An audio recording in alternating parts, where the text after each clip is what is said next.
down dalam the engine room, dalam blockchain dan juga kriptografi dan juga ICO.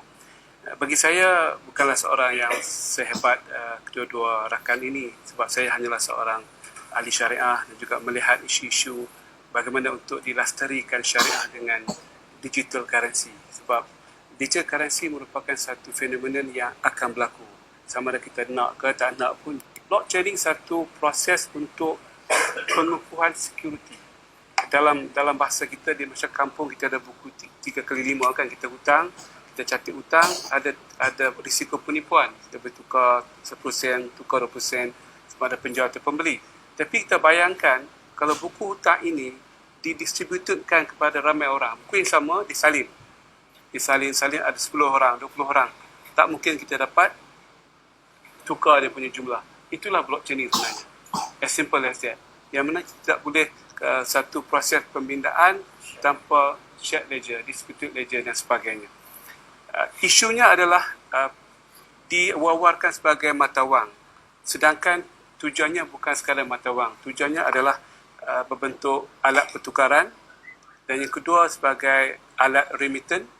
Macam disebut tadi, kalau kita nak tukar wang secara currency ke currency banyak kos dan makan masa 2 hari. Tapi kalau token ni makan masa 10 second. 10 second, I've seen 5 second. Boom, keluar dalam e-wallet. Yang ketiganya adalah satu alat untuk mendapat satu penilaian baru. Kalau saya merchant mendapat Bitcoin, saya boleh cashkan ataupun saya simpan untuk harga tunai. Itu satu perkara yang kita dapat. Macam kita bayar secara ringgit Malaysia, harga nilai tidak akan naik, tapi kalau Bitcoin dia akan ada kenaikannya. Yang keempatnya yang paling penting ialah kita boleh mengenal pasti GPS. Contohnya begini, kalau kita bayar zakat through Bitcoin, contohnya lah kalau dibenarkan oleh fatwa, kita dapat tahu di mana mereka belanja wang tersebut ataupun koin tersebut. Begitu juga dengan BRI misalnya. Boleh kita tinjau dekat mana penggunaan wang tersebut, beli bagi sekolah ke, beli buku sekolah dan sebagainya. Jadi dia ada satu alat hash teknologi yang boleh kita address per setiap orang. Macam saya, Muhammad Daud Bakar, ada hash saya sendiri. Bila saya beli dan jual, itulah yang akan keluar. Dan tahu dekat mana saya beli, saya mana jual dan sebagainya. Itulah kekuatan yang tidak ada dalam fiat money. Fiat money satu wang yang tidak boleh dikesan dekat mana berada. Malah bagi saya, money laundering lebih hebat dengan fiat money, bukan oleh cryptocurrency. I could be wrong, but this is my understanding, because you have to, yes, maknanya unless dia dapat avoid dia punya identity.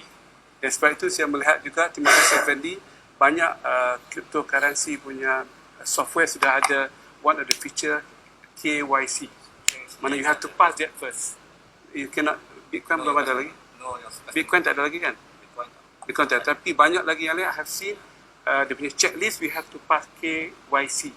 Otherwise you cannot be buying and selling the cryptocurrency. Ya, ada 2000. Macam awal pun KYC free tu saya kena daftar nama dia, IC dia, pasport dia.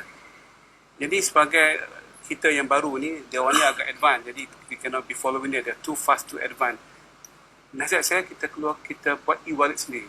Lepas ni kita cuba tak RM1 ke RM2 beli apa-apa sahaja cryptocurrency, belajar security, supaya kita dapat melihat dihidup dalam e-wallet kita. Bukan untuk pelaburan, itu risiko yang masing-masing lah. Small money untuk kita belajar bagaimana dia merupakan satu alat security yang cukup mantap dan cukup mampan, yang boleh menjaga keselamatan pelaburan kita. Ada masalah tertentu, misalnya saya akan komensikan sekejap lagi, isu cash out tadi. Isu cash out, isu yang paling besar. Kalau saya pemilik Bitcoin bernilai katakan RM1 juta, RM2 juta, dekat mana saya boleh cash outkan wang tersebut? Kalau nak beli barang boleh, nak beli buku, nak beli tiket kapal terbang, Starbucks, tapi nak keluarkan cash out, mungkin Fendi boleh jawab nanti. Saya menunggu jawapan tersebut. Bagaimana sebenarnya nak cash out? Mereka ada exchange yang boleh macam disebut tadi, yang boleh macam futures market, dia ada macam back to back. Ada orang nak jual, orang nak beli. So I don't take the risk. I'm not exposed. Kalau saya membeli dengan RM1 juta,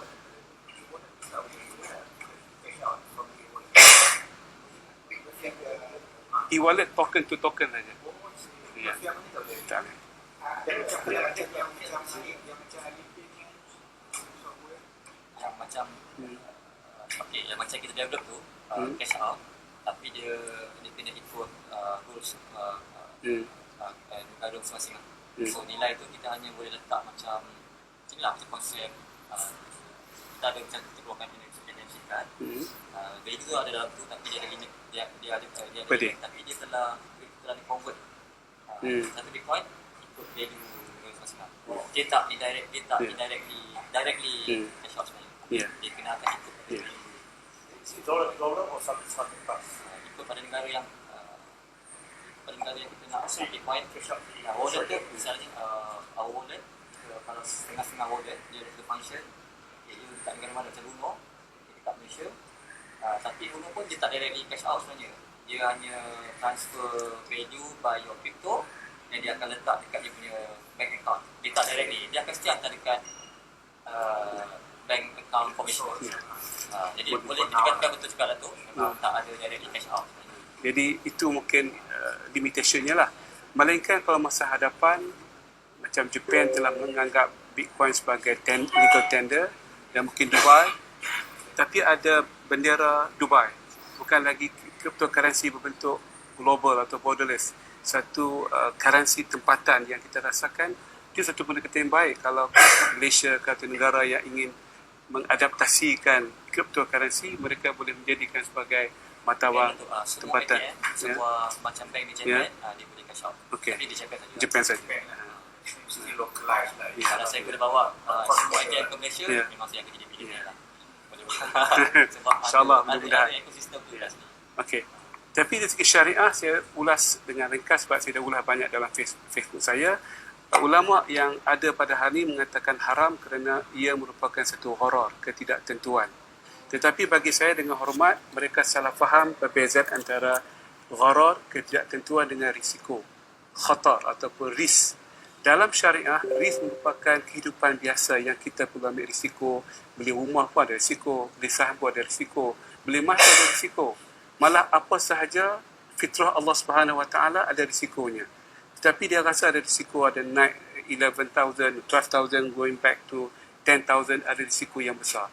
Jadi ramai orang confused, itulah yang diharam oleh syariah, dia anggap saya gharar. Fatwa daripada Egypt Al-Azhar, ulama terkenal di Qatar, Turki misalnya mengatakan tidak boleh sebab membawa kepada risiko. Betul, dari segi syariah, kerajaan boleh memberikan fatwa haram sebab risiko.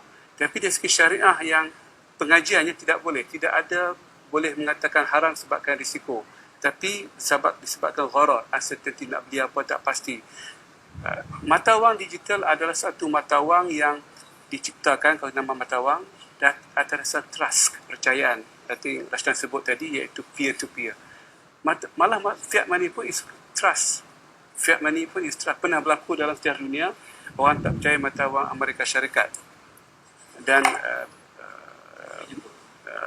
dia tertukar kepada mata wang World Bank dalam masa setahun untuk mengimbang balik pertukaran antarabangsa.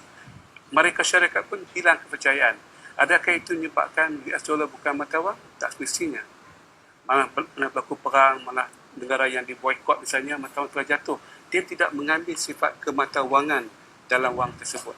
Jadi itu yang pertama. Yang keduanya, mereka mengatakan penciptanya tak tahu, macam Bitcoin. Founder tak tahu. Jadi macam kita bermuamalah dengan syaitan. Jadi, kurang lebih begitulah. Jadi sedangkan zaman hari ini peribadi tak penting. Saya tak penting, Effendi tak penting. Sistem telah mengambil alih kepercayaan masyarakat di software, dari segi security dan sebagainya.